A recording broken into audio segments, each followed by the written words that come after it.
जय हिंद। आज हम पढ़ने वाले हैं प्रमुख अनुच्छेद, जो कि भारतीय संविधान का बहुत ही इम्पोर्टेंट ये टॉपिक रहता है। इसी पे पूरा का पूरा संविधान जुड़ा हुआ है। तो आज हम पढ़ने वाले हैं प्रमुख अनुच्छेद। प्रमुख अनुच्छेद बहुत ही विस्तार से जानेंगे आज अनुच्छेद को हम। ये पार्ट 1 रहेगा, फिर इसके बाद पार्ट 2 पार्ट 3 आएगा, जो कि पूरी तरह से हम अनुच्छेद को अच्छी तरह से देखते हुए समझेंगे।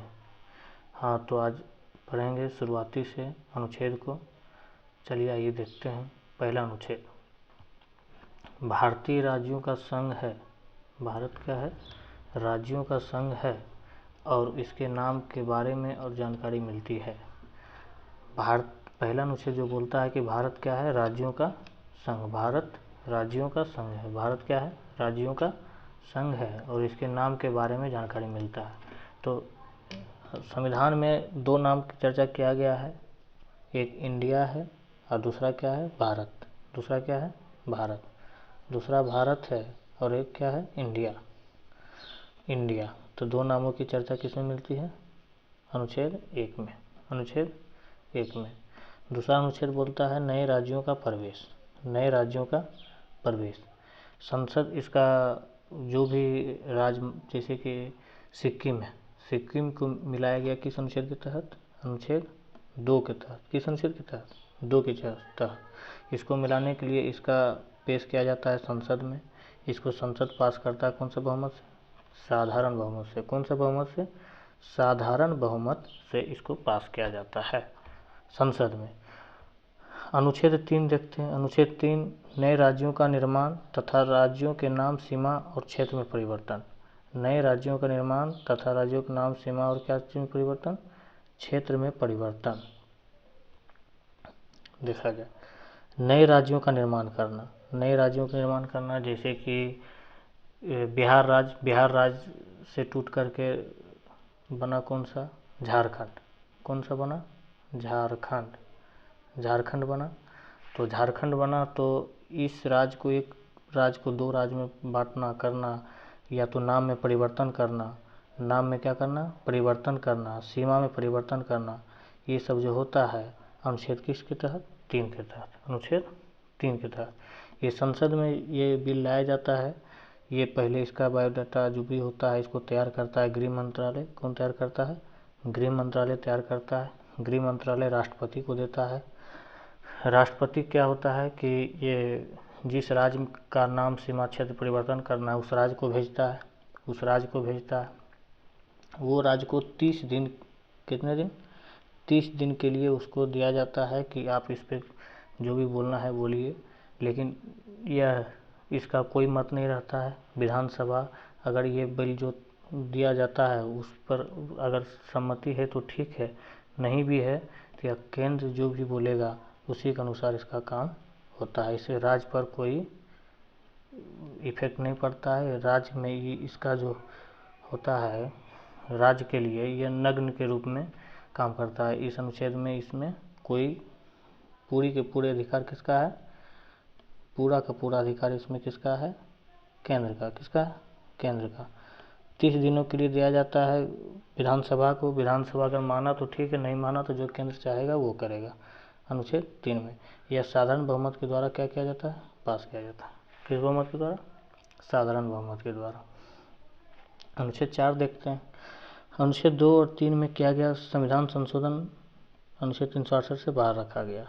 कहने का मतलब ये हुआ कि अनुच्छेद 2 और 3 में, अनुच्छेद 2 और 3 में किया गया कोई भी संशोधन संवैधानिक संशोधन नहीं माना जाएगा। संवैधानिक संशोधन नहीं माना जाएगा। संवैधानिक संशोधन नहीं माना जाएगा। अनुच्छेद 2 और 3 में किया गया संशोधन संवैधानिक संशोधन नहीं माना जाएगा। इसकी चर्चा किस अनुच्छेद में है?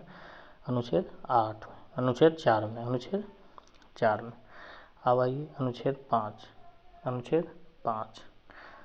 अनुच्छेद 5 बोलता है कि संविधान, अनुच्छेद 5 जो बोलता है कि संविधान लागू होते समय नागरिकता प्राप्त करने का शर्त। मतलब जब संविधान लागू किया गया उस समय नागरिकता प्राप्त करने की क्या क्या शर्तें थी उसके बारे में चर्चा अनुच्छेद 5 में किया गया। अनुच्छेद 5 में किया गया। अनुच्छेद 6, पाकिस्तान से भारत आए नागरिकों को नागरिकता, किंतु 19 जुलाई 1948 के बाद आए नागरिकों को 6 महीना भारत में रहने के बाद नागरिकता दी जाएगी। 6 महीना रहने के बाद भारत में नागरिकता। अनुच्छेद 6 बोलता है कि पाकिस्तान से भारत आए नागरिकों की नागरिकता, मतलब कि पाकिस्तान से जो भारत आएगा नागरिक उसकी नागरिकता कैसे दी जाएगी। तो जो 19 जुलाई 1948 के पहले आया उसको स्वतः नागरिकता दी गई। उसको क्या किया गया? स्वतः नागरिकता दी गई। लेकिन 19 जुलाई 1948 के बाद जो भी नागरिक भारत आए उसको 6 महीना रहने के बाद नागरिकता दी जाएगी। इसी प्रावधान किया गया अनुच्छेद 6 में। अनुच्छेद 6 में अब आते हैं अनुच्छेद 7। यदि कोई व्यक्ति 1 मार्च 1947 के बाद भारत से पाकिस्तान गया और 19 जुलाई 1948 से पहले भारत लौटा तो स्वतः नागरिकता मिल जाएगी। कोई व्यक्ति जो है कि कोई भी व्यक्ति 1 मार्च 1947 के बाद क्या गया? पाकिस्तान, अब वह 19 जुलाई 1948 के पहले भारत लौटा तो उसको स्वतः नागरिकता मिल जाएगी। लेकिन जो भी 19 जुलाई 1948 के बाद भारत लौटेगा उसको 6 महीना भारत में रहना पड़ेगा। उसके बाद उसको नागरिकता दी गई। 6 महीना बाद भारत में निवास करने के बाद ही नागरिकता मिलेगी। ऐसी प्रावधान किया गया था अनुच्छेद 7 में। अब आते हैं अनुच्छेद 8। भारत से बाहर, जैसे कि विदेशी भ्रमण, विदेश भ्रमण करने गया या तो नौकरी करने गया तो भारत की नागरिकता समाप्त नहीं होगी। मतलब भारत से बाहर जो गया विदेश भ्रमण करने के लिए जाता है या तो नौकरी करने, उसकी नागरिकता बनी रहेगी। इसी प्रावधान किस अनुच्छेद में? अनुच्छेद 8 में। किस अनुच्छेद में है? अनुच्छेद 8 में। आगे देखते हैं अनुच्छेद 9। विदेशी नागरिकता लेने पर भारत की नागरिकता स्वतः समाप्त हो जाएगी। कहने का मतलब ये हुआ कि कोई भी अगर व्यक्ति कहीं विदेश गया, वहीं की नागरिकता अगर ले लिया तो उसकी नागरिकता, भारत की नागरिकता स्वतः समाप्त कर दी जाएगी। भारत की नागरिकता क्या कर दी जाएगी? स्वतः समाप्त कर दी जाएगी। इसकी चर्चा अनुच्छेद कितना में है? अनुच्छेद 9 में किया गया। अनुच्छेद 9 में किया गया है। अनुच्छेद 10। भारत की नागरिकता बनी रहेगी तब तक जब तक कि वह कोई देश विरोधी कार्य नहीं करे। अनुच्छेद 10 में कहा गया है कि भारत की नागरिकता तब तक बनी रहेगी जब तक वह कोई भी भारत देश में अंदर देश विरोधी कार्य नहीं करे। अगर वैसा कुछ दिखा जो कि भारतीयों देश विरोधी काम किया तो उसका नागरिकता समाप्त कर सकती है राष्ट्रपति। कौन कर सकती है? राष्ट्रपति। राष्ट्रपति उसकी नागरिकता समाप्त कर सकती है। अब आ जाइए अनुच्छेद 11। अनुच्छेद 11। नागरिकता संबंधित कानून कौन बनाता है? संसद। नागरिकता संबंधित कानून कौन बनाती है? संसद। यह जिम्मेदारी गृह मंत्रालय को दी गई। किसको दी गई? गृह मंत्रालय। यह अनुच्छेद 11 में गई। अनुच्छेद 11 कहने का मतलब ये हुआ कि अनुच्छेद 11 में बताया गया है कि नागरिकता संबंधित कानून कौन बनाएगा? संसद बनाएगा। कौन बनाएगा? संसद। कहने का मतलब अनुच्छेद 1 से लेकर के 4 में किसकी चर्चा है? संघ की चर्चा। किसकी चर्चा? संघ।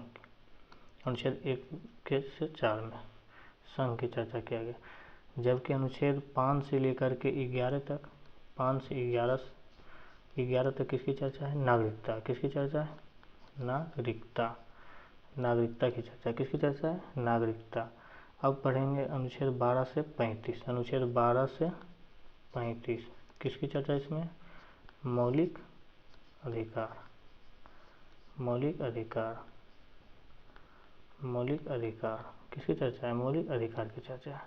12 से 35 देखते हैं अनुच्छेद 12 क्या है। अनुच्छेद 12 कहा जाता है कि राज्य को परिभाषित किया गया है, यानी मूल अधिकार की परिभाषा किसमें? अनुच्छेद 12। मूल अधिकार की परिभाषा किसमें? अनुच्छेद 12 में। अनुच्छेद 12। अनुच्छेद 13। मौलिक अधिकार को सीमित या समाप्त या अल्पीकरण करने वाला कानून मान्य नहीं होगा। मौलिक अधिकार को सीमित या समाप्त या अल्पीकरण करने वाला कोई भी कानून अगर लाया जाता है संसद में तो वह मान्य नहीं होगा। मान्य नहीं होगा। यह अनुच्छेद न्यायिक पुनर्विलोकन की जानकारी देता है। मतलब अनुच्छेद 13 न्यायिक पुनर्विलोकन की जानकारी देता है। अनुच्छेद 14 विधि की समझ समानता। अनुच्छेद 14 विधि की समझ समानता करने वाला कानून की समझ सभी क्या है? समान है। कानून की समझ सभी क्या है? समान है। इसके अनुच्छेद में क्या गया, अनुच्छेद 14, अनुच्छेद 14, अनुच्छेद 14। ठीक है, अब आगे देखते हैं अनुच्छेद 15। जाति, धर्म, लिंग, जन्म स्थान के आधार पर सार्वजनिक स्थान पर भेदभाव नहीं किया जाएगा। कहने का मतलब ये हुआ कि कोई भी सार्वजनिक स्थान है वहाँ पर किसी प्रकार की भेदभाव जाति के आधार पर, धर्म के आधार पर, लिंग के आधार पर, जन्मस्थान के आधार पर नहीं किया जाएगा। इसकी चर्चा अनुच्छेद 15 में, इसकी चर्चा अनुच्छेद 15 में, किस में है, 15 में है। अनुच्छेद 16, लोक नियोजन नियुक्ति के संबंध में अवसर की समानता। कहने वाला अवसर की समानता जो है, इसकी चर्चा किस अनुच्छेद में, 16। अवसर की समानता 16, अवसर की समानता किस अनुच्छेद में, 16। अनुच्छेद 17, अस्पृश्यता छुआछूत का अंत। छुआछूत का जो अंत है, इसकी चर्चा किस अनुच्छेद में है, अनुच्छेद 17 में। किस अनुच्छेद में, अनुच्छेद 17 में है। अनुच्छेद 18, उपाधियों का अंत। अनुच्छेद 18, उपाधियों का अंत। उपाधियों का अंत किस अनुच्छेद में है, अनुच्छेद 18 में। अब आइए अनुच्छेद 19 के 1, अभिव्यक्ति की स्वतंत्रता, प्रेस की स्वतंत्रता, चुप रहने की स्वतंत्रता, झंडा फहराने की स्वतंत्रता। इसकी चर्चा किस अनुच्छेद में, अनुच्छेद 19 के को में या 19 के 1 में की गई है। अभिव्यक्ति की स्वतंत्रता, प्रेस की स्वतंत्रता, चुप रहने की स्वतंत्रता, झंडा फहराने की स्वतंत्रता की चर्चा किस अनुच्छेद में है, 19 के 1 में। जबकि 1 के को में इंटरनेट उपयोग करने की स्वतंत्रता की बात की गई। अनुच्छेद 19 के 1 के को में इंटरनेट उपयोग करने की स्वतंत्रता की बात की गई है। अनुच्छेद 19 के 2 में देखा जाए तो बिना हथियार के सभा करने की स्वतंत्रता। 19 के 2 में क्या है, बिना हथियार के सभा करने की स्वतंत्रता। 3 में संगठन बनाने की स्वतंत्रता। 4 में बिना रोक टोक के पूरे भारत में घूमने की स्वतंत्रता, पूरे भारत में घूमने की स्वतंत्रता। 5 में भारत के किसी भी क्षेत्र में बसने की स्वतंत्रता। 5 में क्या है, बसने की स्वतंत्रता। 5 में क्या है, बसने की स्वतंत्रता। 6 में संपत्ति अर्जित करने की स्वतंत्रता, जो कि समाप्त किया गया, अनुच्छेद समाप्त किया गया है 44वां संविधान संशोधन 1978 के तहत। 44वां संविधान संशोधन 1978 के तहत समाप्त किया गया। 44वां संविधान संशोधन 1978 के तहत क्या किया गया, समाप्त किया गया है। जबकि अनुच्छेद 19 के 7 में क्या है, व्यवसाय करने की स्वतंत्रता। पूरे देश में कहीं भी जाकर के हम व्यवसाय कर सकते हैं। इसकी चर्चा किस अनुच्छेद में है, 19 के 7, 19 के 7। तो देखा जाए इसमें कि 19 के 1 में प्रेस की स्वतंत्रता, अभिव्यक्ति की स्वतंत्रता, चुप रहने की स्वतंत्रता, झंडा फहराने की स्वतंत्रता। 1 के को में इंटरनेट उपयोग करने की स्वतंत्रता। 2 में बिना हथियार की सभा करने की स्वतंत्रता। 3 में संगठन बनाने की स्वतंत्रता। 4 में बिना रोक टोक के भारत घूमने की स्वतंत्रता। 5 में बसने की स्वतंत्रता। 6 में संपत्ति अर्जित करने की स्वतंत्रता, जो कि समाप्त कर दिया गया है 44वां संविधान 1978 के तहत। जबकि 7 में व्यवसाय करने की स्वतंत्रता की बात की गई है। अब आता है अनुच्छेद 20, दोषसिद्धि के विरुद्ध संरक्षण। कहने का मतलब ये हुआ कि जो व्यक्ति दोषी पाया गया उसको क्या क्या संरक्षण दिया जाता है, उसके बारे में चर्चा अनुच्छेद 20 में किया गया है। पहले ये है कि एक गलती के लिए उसको एक सज़ा दी जाएगी, एक गलती के लिए एक सज़ा दी जाएगी। अपराध करने के समय जो कानून लागू था उसी के अनुसार व्यक्ति को क्या दिया जाएगा, सज़ा दिया जाएगा। अपराध करने के समय जो भी कानून मतलब जिस समय अपराध करेगा उस समय का जो कानून रहेगा उसी के अनुसार उसको सज़ा मिलेगी। और तीसरा ये है कि स्वयं के खिलाफ गवाही देने हेतु बाध्य नहीं, मतलब स्वयं के खिलाफ वो गवाही देने के लिए बाध्य नहीं है। इसकी चर्चा अनुच्छेद 20 में किया गया। किस अनुच्छेद में किया गया, 20 में किया गया, अनुच्छेद 20 में किया गया। आगे देखते हैं अनुच्छेद 21, प्राण एवं देह स्वतंत्रता। प्राण एवं देह स्वतंत्रता, निजता के अधिकार की बात की गई है अनुच्छेद 21 में। जबकि 21 के को में कहा गया कि 6 से 14 वर्ष के बच्चों को निःशुल्क प्राथमिक शिक्षा देने का अधिकार।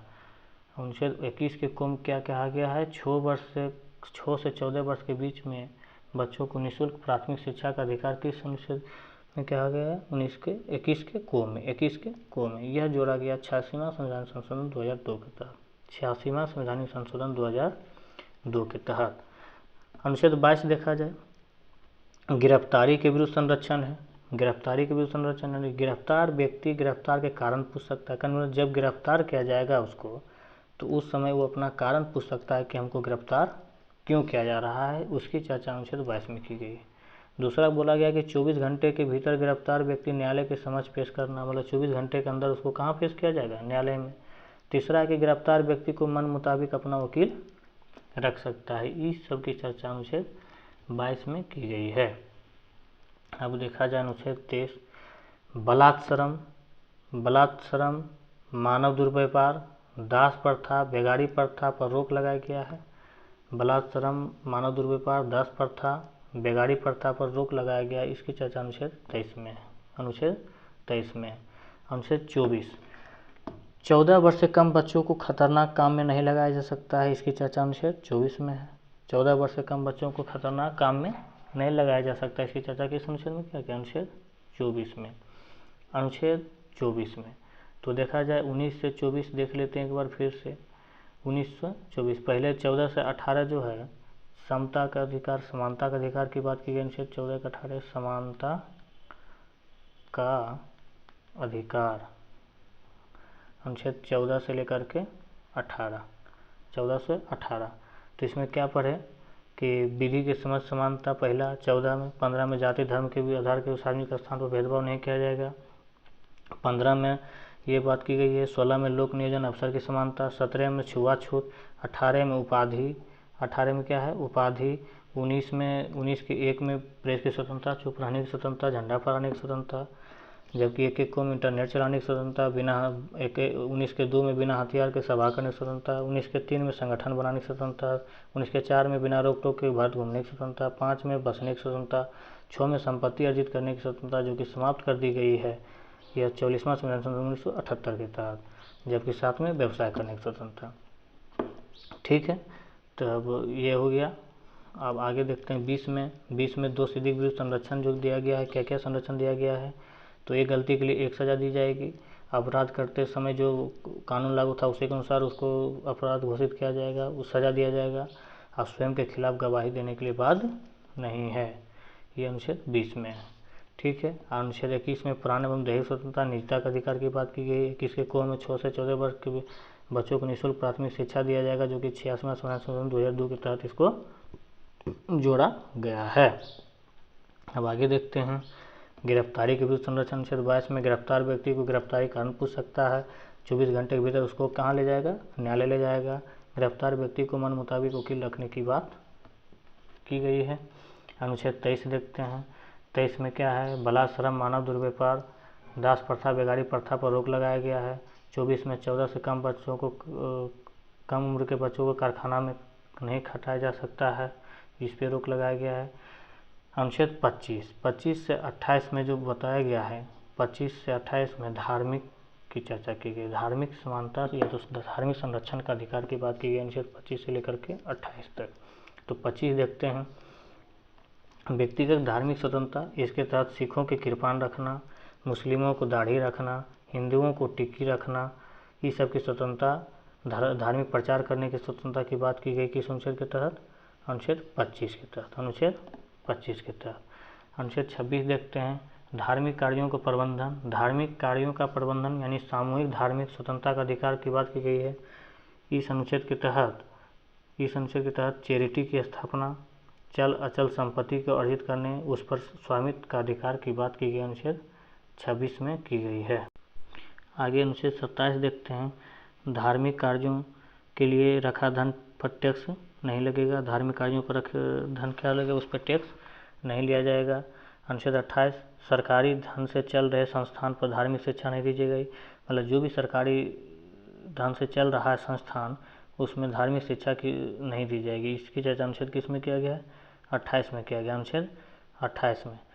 अनुच्छेद 29 अल्पसंख्यकों के हितों के संरक्षण के बारे में कहा गया। अनुच्छेद 29 के तहत राज्य क्षेत्र के भीतर अपनी भाषा, लिपि और संस्कृति को बनाए रखने और भाषा या संस्कृति के आधार पर संस्थान में प्रवेश पर नहीं रोक सकता है।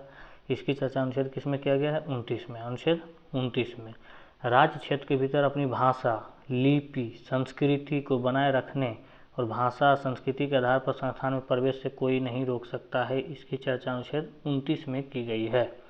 अनुच्छेद 30 देखते हैं।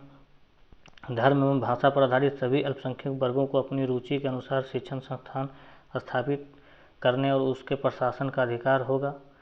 अनुच्छेद 30 में कहा गया है कि धर्म एवं भाषा पर आधारित सभी अल्पसंख्यक वर्गों को अपनी रुचि के अनुसार शिक्षण संस्थान में स्थापित करना, मतलब शिक्षण स्थान में खुद स्थापित करना, और उसके प्रशासन का अधिकार होगा। प्रशासन का अधिकार राज्य द्वारा बनाए गए विधि के अधीन होगा, राज्य द्वारा बनाए गए विधि के अधीन होगा। इसकी चर्चा अनुच्छेद 30 में की गई है। अनुच्छेद 31 पैतृक संपत्ति की चर्चा, जो कि 44वां संविधान संशोधन 1978 के तहत इसको डाला गया है 300 के को में। इसको समाप्त कर दिया गया, मौलिक अधिकार अब नहीं रहा, यह 300 के को में डाला गया है। अब देखते हैं अनुच्छेद 32 संवैधानिक उपचार का अधिकार अनुच्छेद 32 संवैधानिक उपचार का अधिकार अनुच्छेद 32। अनुच्छेद 33 आ जाइए। संसद को अधिकार है कि पुलिस बल, सुरक्षा बल, खुफिया एजेंसी के लोगों को मौलिक अधिकार सीमित कर सकता है। अनुच्छेद 33 में बात किया गया कि संसद को अधिकार है कि पुलिस बल, सुरक्षा बल, खुफिया एजेंसी के लोगों को मौलिक अधिकार क्या कर सकता है, सीमित कर सकता है। अनुच्छेद 34 बोला गया है संसद मार्शल लॉ लगे क्षेत्र में मौलिक अधिकार को क्या कर सकता है, सीमित कर सकता है, यानी नया आदेश को क्या कर सकता है, जारी, अनुच्छेद 34 के तहत। अनुच्छेद 35 देखते हैं। अनुच्छेद 35 में कहा गया कि संसद भाग 3 को सशक्त बना सकता है। अनुच्छेद 35 में क्या कहा गया, संसद भाग 3 को यानी मौलिक अधिकार को क्या कर सकता है, सशक्त बना सकता है। अनुच्छेद 35 में इसकी चर्चा की गई है। तो मौलिक अधिकार पूरा देख लिए हैं, जो कि अनुच्छेद 12 से लेकर के 35 तक है। अब देखते हैं राज्य के नीति निर्देशक तत्व 36 से 51 डीपीएसपी, इसकी चर्चा अनुच्छेद 36 से 51 के बीच में है। देखते हैं अनुच्छेद 36 में राज्य की परिभाषा है, किसकी परिभाषा है, राज्य की परिभाषा। 37 में इसे न्यायालय द्वारा लागू नहीं कराया जा सकता, या डीपीएसपी न्यायालय द्वारा परिवर्तनीय नहीं है या वादयोग नहीं है, यह परिवर्तनीय नहीं है और वादयोग नहीं है। अनुच्छेद 37 में इसकी चर्चा की गई है। अनुच्छेद 37 राज्य लोक कल्याणकारी राज्य की स्थापना करेगा। राज्य जो कोई भी राज्य होगा लोक कल्याणकारी राज्य की स्थापना करेगा, इसकी चर्चा अनुच्छेद 38 में की गई है। अनुच्छेद 39 समान काम के लिए समान वेतन। अनुच्छेद 39 में किसकी चर्चा है, समान काम के लिए समान वेतन। अनुच्छेद 39 के को में निःशुल्क विधि सहायता। 39 के को में क्या है, निःशुल्क विधि सहायता, जो कि 42वां संविधान संशोधन 1976 के तहत इसको जोड़ा गया। अनुच्छेद 40 में क्या है, ग्राम पंचायत का गठन। अनुच्छेद 40 में क्या है, ग्राम पंचायत का गठन। अनुच्छेद 41 काम पाने का अधिकार। 41 में क्या है, काम पाने का अधिकार। कुछ दशाओं में सरकारी सहायता, काम, शिक्षा प्राप्त करना, वृद्धा पेंशन और विधवा पेंशन, ये सब जो मिलता है उसकी तहत अनुच्छेद 41 में। याद रखिएगा ट्रिक दमन 2 से दशा, मो से मनोचित और नो से निर्वाह कहने का मतलब हुआ अनुच्छेद 41 दमन हो गया, 42 हो गया मनोचित दशा, 43 निर्वाह योग मजदूरी। ठीक, 41 42 43। तो देखते हैं 41 में क्या हो गया। 41 में कुछ दशाओं में सरकारी सहायता, जबकि 42 में न्याय संगत कार्य यानी मनोचित दशा तथा प्रसूति सहायता की वो चर्चा अनुच्छेद 42 में। ठीक है। अनुच्छेद 43 में निर्वाह योग मजदूरी या कुटीर उद्योग को बढ़ावा देना, अनुच्छेद 43 में। अनुच्छेद 43 के को में उद्योग प्रबंधन के कामगारों की भागीदारी, उद्योग प्रबंधन में कामगारों की भागीदारी, इसकी यह जो जोड़ा गया 42वां संविधान संशोधन 1976 के तहत इसको जोड़ा गया।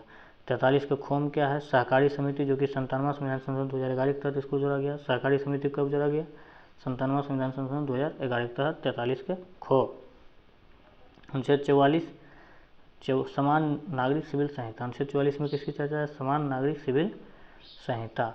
अनुच्छेद 45 6 वर्ष से कम उम्र के बालकों को शिशु देखरेख तथा शिक्षा व्यवस्था के करना राज्य का कर्तव्य होगा। 6 वर्ष से कम बालकों को शिशुत्व देखरेख मतलब उसके पालन पोषण के देखरेख तथा शिक्षा के व्यवस्था करना राज्य का कर्तव्य होगा। किसका कर्तव्य होगा, राज्य का कर्तव्य होगा। अनुच्छेद 46 में किसकी चर्चा है, राज्य समाज के कमजोर वर्गों खासकर SC ST शिक्षा एवं अर्थ संबंधी वृद्धि करेगा तथा सामाजिक अन्याय एवं शोषण से उसकी क्या करेगा, रक्षा। मतलब SC ST के संरक्षण के बारे में अनुच्छेद 46 के बारे में की गई है। अनुच्छेद 47 में किसकी चर्चा है, पोषण स्तर, जीवन स्तर को ऊंचा करने तथा लोक स्वास्थ्य में अभिवृद्धि की बात की गई है। और नशीले पदार्थ पर प्रतिबंध जो लगाया जाता है अनुच्छेद 47 के तहत। नशीले पदार्थ पर प्रतिबंध जो लगाया जाता है किस अनुच्छेद के तहत? 47 के तहत लगाया जाता है। अनुच्छेद 48 कृषि और पशुपालन को उन्नत बनाने का बात किया गया है। कृषि और पशुपालन के उन्नत बनाने का अनुच्छेद 48 में की गई है। अनुच्छेद 48 के को में वन पर्यावरण के संरक्षण की चर्चा अनुच्छेद 48 के को में की गई है। वन पर्यावरण संरक्षण की चर्चा अनुच्छेद 48 के को में की गई, जो कि 42वां संविधान संशोधन 1976 के तहत इसे जोड़ा गया। अनुच्छेद 49 राष्ट्रीय स्मारक को संरक्षण प्रदान करेगा। राज्य कोई भी राष्ट्रीय स्मारक है उसका संरक्षण प्रदान करेगा अनुच्छेद 49 के तहत। अनुच्छेद 49 में कहा गया है कि राज्य जो है राष्ट्रीय स्मारकों को संरक्षण प्रदान करेगा। अनुच्छेद 50 कार्यपालिका को न्यायपालिका से पृथकीकरण की बात की गई। अनुच्छेद 50 में कार्यपालिका से न्यायपालिका के पृथकीकरण की बात की गई किस अनुच्छेद के तहत? 50 में। अनुच्छेद 51 अंतर्राष्ट्रीय शांति और समृद्धि को बढ़ावा देने की बात। अंतर्राष्ट्रीय शांति और समृद्धि को बढ़ावा देने मतलब कोई भी इंटरनेशनल रिलेशन में कोई भी समझौता किया जाता है, उस समझौता करना उठी करना जो भी है सब किसके अंदर आता है? केंद्र के अंदर आता है। और ये अनुच्छेद 51 के तहत काम करता है। शांति और समृद्धि में बढ़ावा देने की बात इस अनुच्छेद 51 के तहत किया गया है। अनुच्छेद 51 के को में मौलिक कर्तव्य, 51 के को में मौलिक कर्तव्य की चर्चा की गई। अनुच्छेद 51 के को में किसकी चर्चा की गई है? मौलिक कर्तव्य की चर्चा की गई है। हाँ तो दोस्तों ये पूरा अनुच्छेद 1 से लेकर के 51 तक हमने आज आपको समझा दिए हैं। आशा है कि अच्छी तरह से आप समझ गए होंगे। फिर अगला पार्ट आएगा उसमें हम लोग आगे बढ़ेंगे। कहा जाता है दोस्तों कि ज़िंदगी खूबसूरत मोड़ तब नहीं लेती जब आप चाहते हो। ज़िंदगी खूबसूरत मोड़ तब नहीं लेती जब आप चाहते हो, जबकि ज़िंदगी खूबसूरत मोड़ तब लेती है जब आप कमाते हो। ज़िंदगी खूबसूरत मोड़ तब लेती है जब आप कमाते हो।